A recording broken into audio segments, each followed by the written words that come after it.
L'hebdo politique.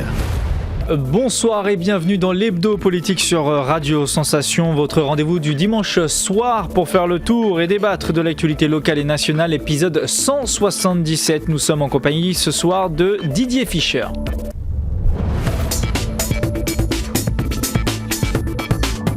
L'hebdo politique. Et Didier Fischer, bonsoir. Bonsoir. Vous êtes le maire d'Hiver-Gauche de Coignères et un maire forcément qui doit faire face à de nombreuses problématiques dans ce contexte sanitaire et économique si particulier. Mais vous, Didier Fischer, peut-être encore plus que d'autres puisque votre commune présente un profil assez atypique tout de même.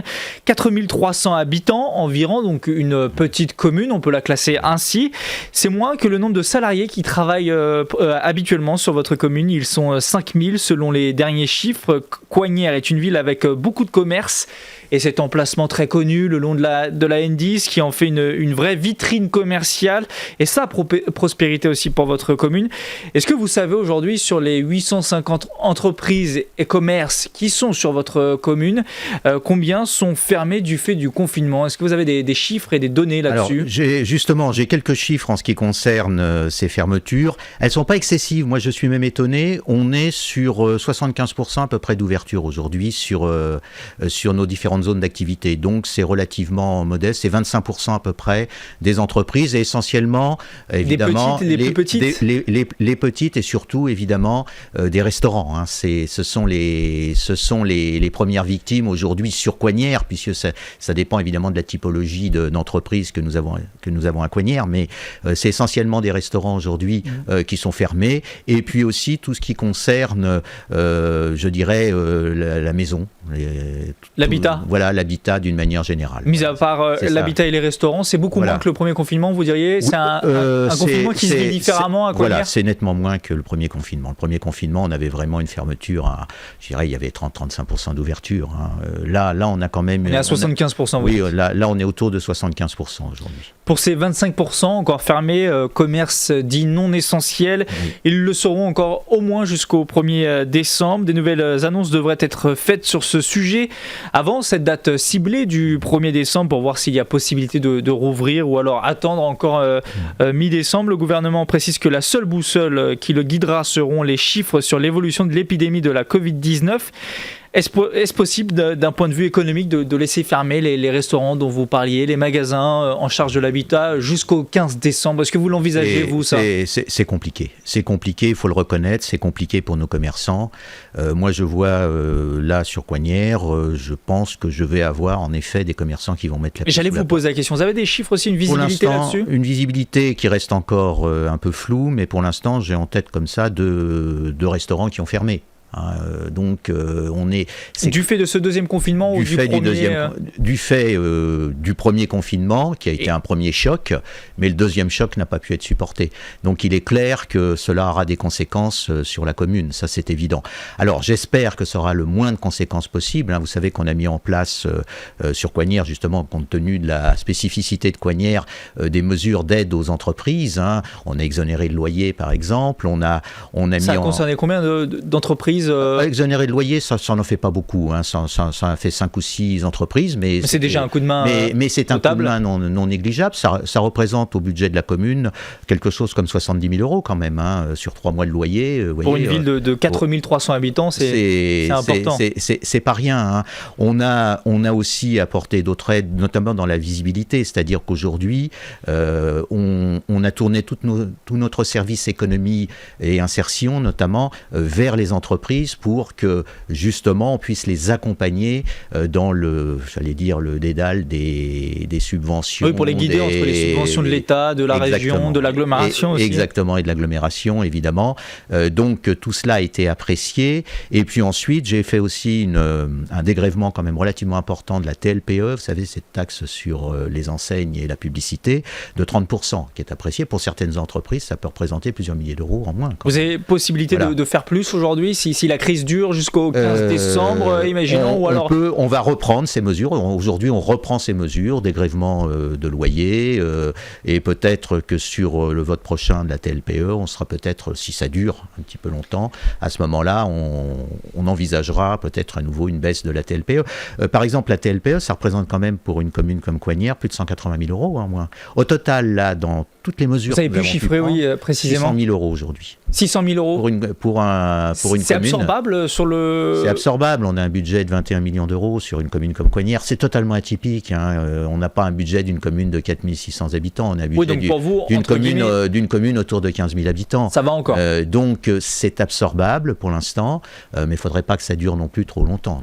Si les commerces étaient amenés à rester fermés jusqu'au 15 décembre, est-ce que vous seriez prêt, si le gouvernement en décide ainsi, est-ce que vous seriez prêt, vous Didier Fischer, en tant que maire de Coignières, à prendre un arrêté municipal, même qui serait retoqué par la justice pour autoriser l'ouverture des commerces, plus pour la forme Oui, mais ça c'est de la forme, c'est de la com. Moi je préfère aider mes commerces. Je préfère être dans l'aide aux commerces, essayer de trouver, essayer de faire en sorte qu'on puisse au mieux les accompagner, que de se faire de la pub par des arrêtés. Pour vous, c'est de la pub, j'allais vous demander votre avis là-dessus. Oui, c'est aussi une façon de pousser entre guillemets, un coup de gueule, permettez-moi l'expression. Ça peut aider à faire prendre conscience peut-être au gouvernement de la problématique, de la grande difficulté des commerçants, mais je pense qu'ils en ont conscience, ils le savent très bien.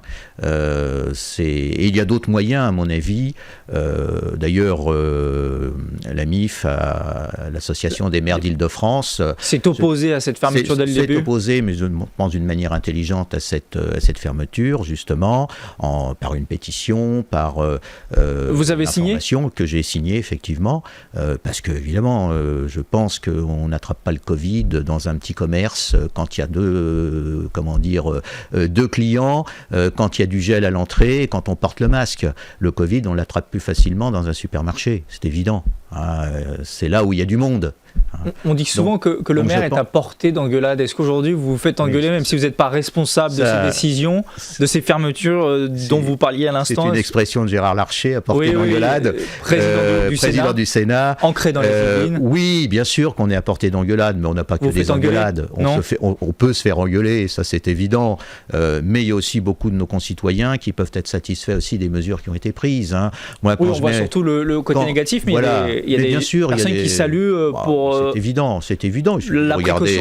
Il suffit de regarder sur les réseaux sociaux, on se rend bien compte qu'il y a des gens qui sont quand même satisfaits des mesures qui peuvent être prises par un maire. Je ne dis pas forcément par moi à Coignières, mais on voit bien quand même que quand on met en place, par exemple, ce qu'on a fait dès le mois de mars, un service coursier pour les personnes âgées et les personnes malades, réactivé très récemment, eh bien, il est évident qu'on satisfait une grande partie de cette population, et ils nous le disent, hein, ils sont heureux, ils sont vraiment heureux et rassurés par le fait justement qu'on ait pu mettre en place ce type de service. Vous avez le service coursier, aussi le plan bleu que vous avez réactivé pour les personnes les plus âgées, les plus fragiles. Est-ce que vous seriez favorable, vous, si c'est sur la table, à un reconfinement de cette génération-là, la plus âgée, et puis du public le plus fragile? Non, je pense qu'il faut faire attention. Moi, je l'ai vécu avec ma résidence autonomie. Hein, j'ai une résidence autonomie, c'est une résidence de personnes âgées, une résidence de retraite en quelque sorte sur la commune. Je me suis posé la question parce qu'on pouvait tout fermer, on pouvait tout barricader, plus de visites, plus de sorties. Ça c'était possible. Certains l'ont fait dans certains EHPAD, dans certaines résidences retraite, ça a été fait. Moi je me suis refusé à cela.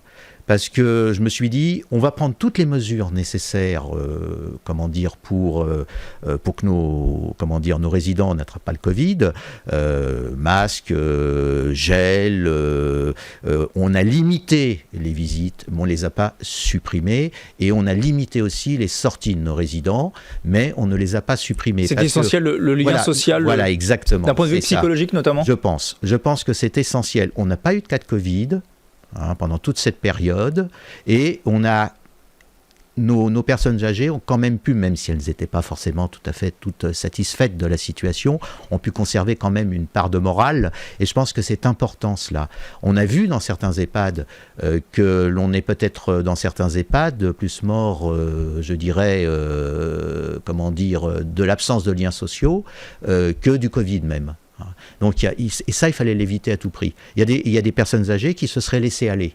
Et ça, On l'a évité à Coignères et j'en suis assez fier. Et le sujet se pose aussi désormais pour Noël. On semble se diriger tout de même vers un assouplissement pour Noël. Est-ce que vous pensez qu'il faut autoriser les Français à pouvoir circuler librement sur la semaine de Noël, des fêtes de fin d'année partout en France? Est-ce que vous y êtes favorable? Moi, je pense qu'il faut faire attention. Il va falloir voir, mesurer où nous en sommes autour du 15 ou 20 décembre. Hein. Mais après tout, si effectivement les chiffres ont considérablement baissé, il n'y a pas de raison qu'on ne puisse pas revenir, je dirais, à une circulation normale, tout en continuant de prendre les précautions nécessaires. Le masque en famille, vous y croyez vraiment? Non, j'y crois pas beaucoup au masque en famille, c'est évident. Hein. Bon, il faut faire aussi confiance, appeler les gens quand même à se dire, limitons quand même les réunions de famille, évitons des réunions à 20 ou 30 pour Noël. Il y a des grandes familles parfois qui vont sûrement être mécontentes. Je sais bien, mais c'est compliqué. De toute façon, on ne peut pas les interdire légalement. Légalement, vous pouvez pas vous immiscer comme ça dans la vie privée, de toute façon. C'est simplement des conseils qu'on donne. Alors effectivement, en limitant la circulation, vous limitez ces rassemblements. C'est l'idée.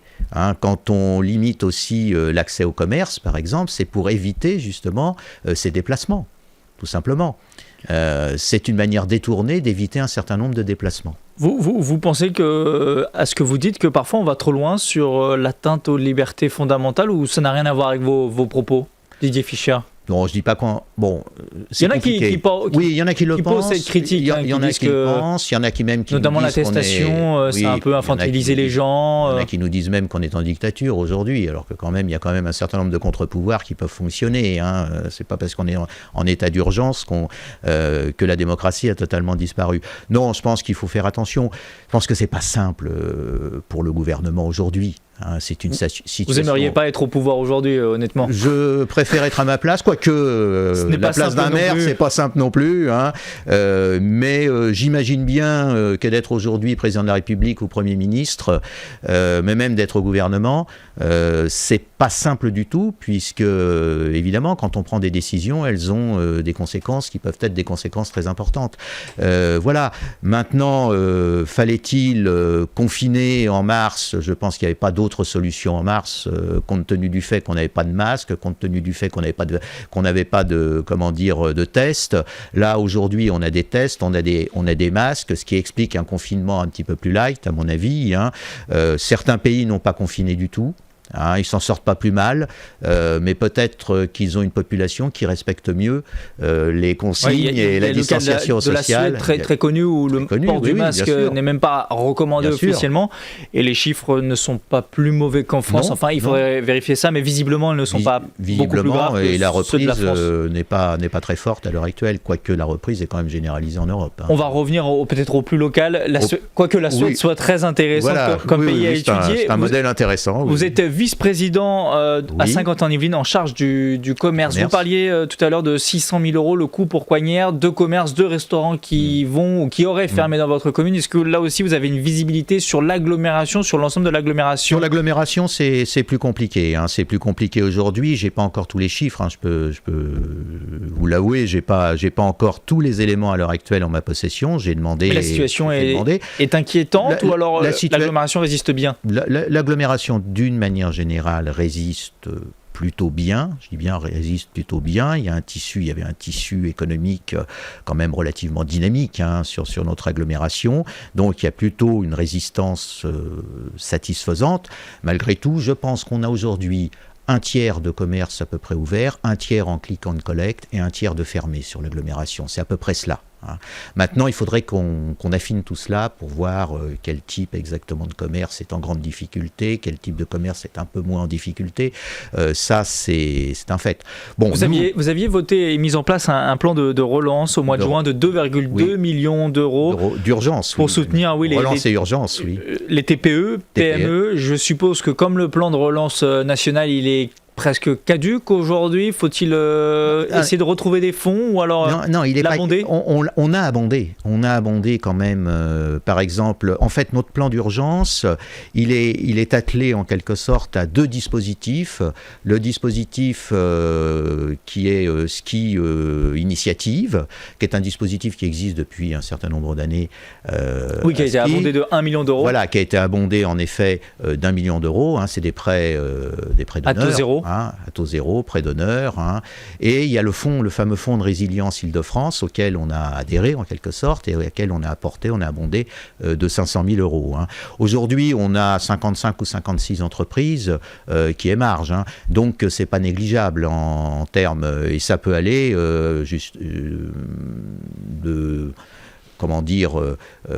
en moyenne, on est plutôt autour de 10 000, je pense, à peu près 10-15 000 euros d'aide, mais ça peut aller au-delà, c'est quand même pas négligeable, quoi. Mais pas possibilité de faire beaucoup plus en tant que collectivité. Aujourd'hui, les temps sont durs, on le sait aussi pour les finances des collectivités. Mais Saint-Quentin fait aussi de l'exonération de loyer.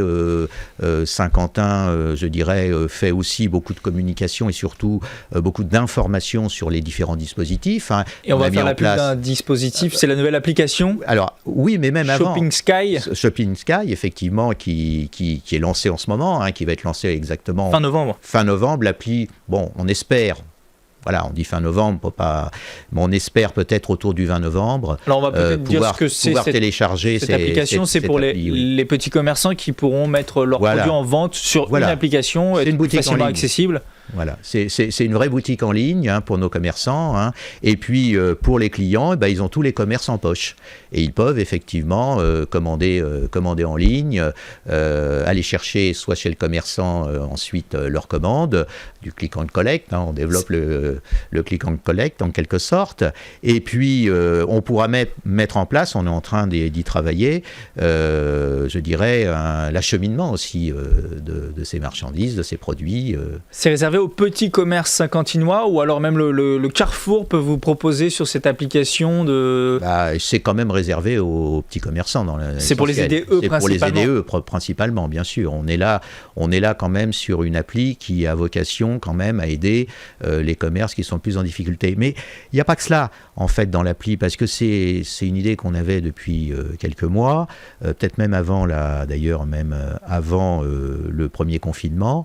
L'idée aussi, c'est de développer l'e-commerce. Et pour un petit commerçant, se lancer dans l'e-commerce, ça peut être quand même très intéressant aujourd'hui, parce qu'on sait bien que les modes de consommation ont changé. Il faut prendre ça en considération. Les gens se déplacent peut-être moins, commandent un peu plus sur Internet, et aussi aiment bien aller aussi dans des lieux pour acheter agréable. Donc tout cela, il faut le prendre en ligne de compte. Et là, pour prendre le train de l'e-commerce, l'application qu'on propose va être intéressante pour un certain nombre. Voilà. Qu'on va découvrir et qu'on peut avoir des informations sur le site de l'agglomération Internet. Pour un certain nombre de nos petits commerces. Didier Fischer, vous êtes maire depuis décembre 2018, élu dès le premier tour le 15 mars dernier avec plus de 70% des voix. 76,71. Voilà, c'est plus de 75%. J'ai été surpris d'un tel score quand même. Élu donc depuis le décembre 2018, vous avez connu la crise des Gilets jaunes, les manifestations contre la réforme des retraites, la grève dans les transports. À quel point est-ce difficile aujourd'hui d'être maire d'une ville comme la vôtre qui ne peut que subir les événements malheureusement? Est-ce que vous êtes découragé parfois en si peu de temps, puisque vous êtes élu depuis 1 an et demi? Est-ce que parfois vous dites c'est vraiment dur, il y a peu de mérite? Non, on se dit l'envie de quitter le bateau? Non, vous savez... il y a beaucoup d'élus qui expriment l'usure un peu psychologique. Oui, non, mais c'est sûr que c'est difficile. Mais moi, je ne suis pas du genre à me décourager. Je suis résilient et je m'inscris dans le temps. D'ailleurs, vous voyez bien, la conquête de Coignères, si on peut s'exprimer comme cela, m'a mis 11 ans. J'ai j'ai été élu en 2008 à Coignières et j'ai mis 11 ans à en devenir le maire. Peut-être qu'un certain nombre de collègues dans la même situation seraient découragés. Moi, je ne suis pas le genre à me décourager. Donc, les événements s'enchaînent tout de même. Voilà, je trace ma route, je compte aussi sur le temps. Les événements s'enchaînent et ça peut user, ça je suis d'accord avec vous. Je ne dis pas que je vais faire une dizaine de mandats derrière. Le moral n'est pas en baisse Donc, on va essayer de... Le moral, non, le moral n'est pas en baisse, loin de là. Et puis, quelque part, dans les épreuves aussi, on se fortifie, quoi. Et puis, on apprend. Moi, j'ai beaucoup appris. Pourtant, je ne suis pas né à la politique, je dirais, récemment, puisque mes premiers engagements politiques, c'était dans les années... engagements partisans dans un parti politique, c'était en 95-96, en adhérant au Parti socialiste à l'époque. Avant, j'avais des engagements associatifs, syndicaux, donc j'ai toujours été quelqu'un engagé, j'ai été un citoyen actif dans la cité tout le temps. Et toujours engagé pour votre commune. Et tout le temps engagé pour la commune, bien sûr. Votre commune qui est ville pilote pour le Téléthon 2020, qui doit se tenir le week-end du 4 et 5 décembre. Est-ce que les événements prévus à cette occasion sont-ils d'ores et déjà annulés, comme le marché de Noël ? Alors, le marché de Noël est pour l'instant repoussé au 20... En l'attente de décision et de décision. On n'a pas annulé, reporté alors le marché de Noël. On a décidé de reporter, de ne pas annuler le marché de Noël qui était prévu pour le 29 novembre. On l'a reporté là au 20 décembre, je crois. C'est ça. Et le Téléthon, exactement. Les événements du Téléthon. Alors le Téléthon, coup, on est un peu dépendant aussi, puisqu'on était plateforme départementale aussi. Donc ça, alors là, j'ai pas de visibilité en ce qui concerne le Téléthon à l'heure actuelle. D'autres sujets locaux importants, il nous reste peu de temps. Je voudrais aborder avec vous la destruction du parking silo de la résidence des Acacias. C'est un vieux sujet. À Coignières, les travaux ont dû être stoppés à la fin de l'été du fait de la présence d'amiante. Où en est-on ? Est-ce que c'est reparti. Le parking provisoire est presque terminé aujourd'hui. Donc il y aura un parking provisoire en attente, je dirais, de tout le réaménagement de la résidence. Un parking provisoire de 66 places qui va être livré, je pense, d'ici la fin du mois de novembre, donc d'ici une quinzaine de jours, 3 semaines, on aura 66 places supplémentaires de stationnement à la place du parking silo. C'est un événement important. Ça a été un événement important. Ça a été un sujet important. Et là, je dirais... Qui nourrit beaucoup d'attentes et d'espoir dans votre commune. Autre sujet majeur, la révision du PLU, du plan local d'urbanisme. Voilà. Celle-ci, est-ce qu'il est engagé déjà ? Cette révision est-elle engagée ? Alors, on précise que le PLU de Coignières est récent, il est rentré en vigueur en janvier 2020. Pourquoi engager une nouvelle révision parce que le PLU très rapidement, au bout de 10 ou 15 ans ? Voilà, oui, mais le PLU qu'on a adopté n'était pas notre PLU, c'était pas le PLU de la majorité actuelle. C'est-à-dire qu'à chaque changement de maire, on aura une révision du PLU à Coignières ? Non, je ne pense pas.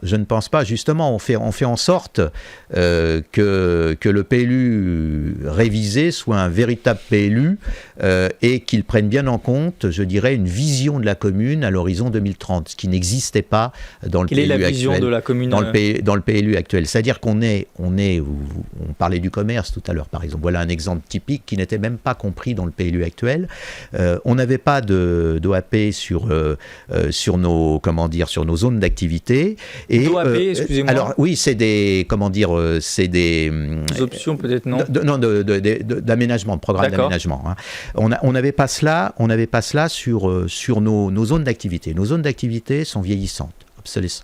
Donc, il faut absolument, je dirais, s'y intéresser. C'est pas dans 10 ans, quand on aura des friches industrielles, que l'on va commencer à s'intéresser aux problèmes. Je pense que c'est maintenant qu'il faut transformer, en effet, nos zones d'activité. Nous avons un quartier-gare aussi à faire sortir de terre à un moment donné, puisque l'État nous réclame près de 500 logements supplémentaires. Donc, il faut envisager tout cela sérieusement. Et la révision du PLU, la révision du PLU va nous permettre, je dirais, de s'engager là-dedans avec une vision plus claire. Il y en a pour longtemps, non ? La révision du PLU. C'est long, une révision de PLU ? 2 ans et demi, à peu près. Ça va structurer votre mandat, sujet ? Le sujet va structurer une partie, en tous les cas, du mandat. Ça, c'est évident. Je voudrais profiter de l'antenne pour vous faire réagir à un sujet qu'on ne connaît pas et qui a été mentionné dans une tribune du magazine municipal, du dernier magazine municipal de l'opposition concernant des discussions sur une construction d'une nouvelle mosquée À Coignères, on n'a pas d'informations nous sur le sujet. J'en profite pour vous poser la question. Est-ce qu'il y a des des discussions qui sont engagées? Il y a déjà une mosquée à Coignères qui est saluée pour ses qualités d'ailleurs. Il n'y a pas de problème connu sur le. Il n'y a pas de problème. Est-ce qu'il y a une nouvelle mosquée qui va être construite? Alors, que je vous explique. Bon, il s'agit surtout d'une salle de prière. Hein. On n'est pas sur une mosquée. Alors, j'ai rencontré depuis le début du mandat 2 fois l'association avec qui effectivement a un projet de construction sur Coignères. Aujourd'hui, vous avez une tente qui sert de lieu de prière. Hein. Donc, en termes de dignité, c'est pas terrible. Il y fait froid, il y fait chaud, ça dépend des saisons. On entend tout. Hein. Donc, l'idée qu'ils m'ont soumise, c'est d'avoir la possibilité de construire sur l'emplacement, en quelque sorte, de cette tente, une salle de prière. Il n'y a rien de... On ne va pas faire une grande mosquée avec des minarets, il n'y a pas eu de vraies nouvelles constructions engagées à part cet allongement. Voilà, ça serait une superficie de 200 mètres carrés. C'est pas l'ancien lieu qui est complètement démoli pour en construire. Non, pas du tout. Non, pas du tout. On a les informations. On est dans le prolongement. Ils ont en fait un local et puis ils ont la tente. En fait, on va réunir le local à la tente comme cela et ça fera un bâtiment qui leur permettra effectivement de pratiquer le culte. Pas de polémique, pas de sujet caché. Pour moi, il n'y a aucune polémique à avoir. En plus, il n'y a aucun argent public en jeu.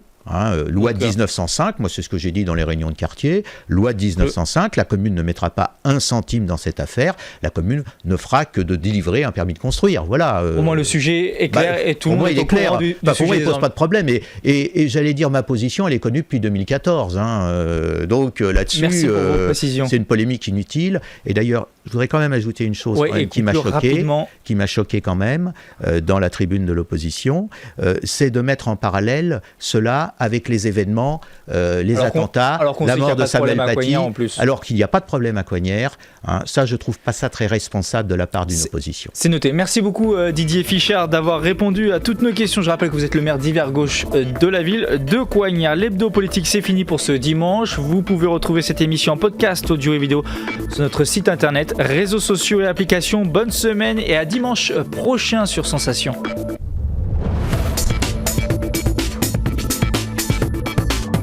L'hebdo politique.